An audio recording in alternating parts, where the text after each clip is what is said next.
Panalangin para sa mga ama. Ama naming makapangyarihan, may likha ng langit at lupa. Doon yung ipinagkaloob sa amin ang iyong bugtong na anak na si Jesucristo, upang maging aming manunubos. Niloob mong ipagkatiwala siya sa ilalim ng pangangalaga ni San Jose bilang kanyang ama dito sa lupa. Hinihiling namin na inyo pong basbasan ang lahat ng mga ama at lolo.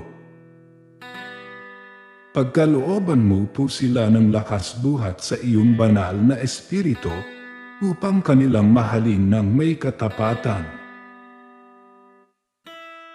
At pagmamahal ang kanilang mga asawa, upang kanilang may taguyod ng may pagtitiyaga ang kanilang mga pamilya, at upang sila ay maging huwaran ng mabuting pamumuhay bilang mga Kristiyano.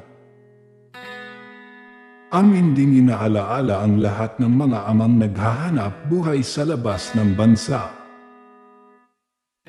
upang kanilang matustusan ang mga pang-araw-araw na pangangailangan ng kanilang pamilya. Manatili nawa silang tapat sa iyong mga kautusan. Manatili nawa silang tapat sa kanilang sinumpaang pananagutan sa kanilang sakramento ng kasal, at iadya mo po sila sa anumang uri ng sakuna at karamdaman sa pangangatawan. Ito'y aming hinihiling sa pamamagitan ni Jesus Nazareno kasama ng Espiritu Santo magpasawalang hanggan. Amen. Ama namin, sumasalangit ka. Sambahin ang ngalan mo. Mapasa amin ang kaharian mo. Sundin ang loob mo dito sa lupa para ng sa langit. Bigyan mo kami ng aming kakanin sa araw-araw.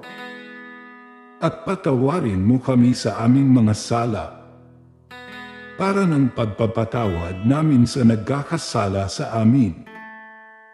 At huwag mo kaming ipahintulot sa tukso, at iadya mo kami sa lahat ng masama. Amen. Aba Ginoong Maria, napupuno ka ng grasya. Ang Panginoong Diyos ay sumasa iyo.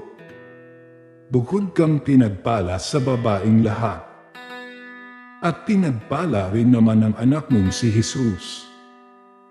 Santa Maria, Ina ng Diyos, ipanalangin mo kaming makasalanan, ngayon at kung kami mamamatay.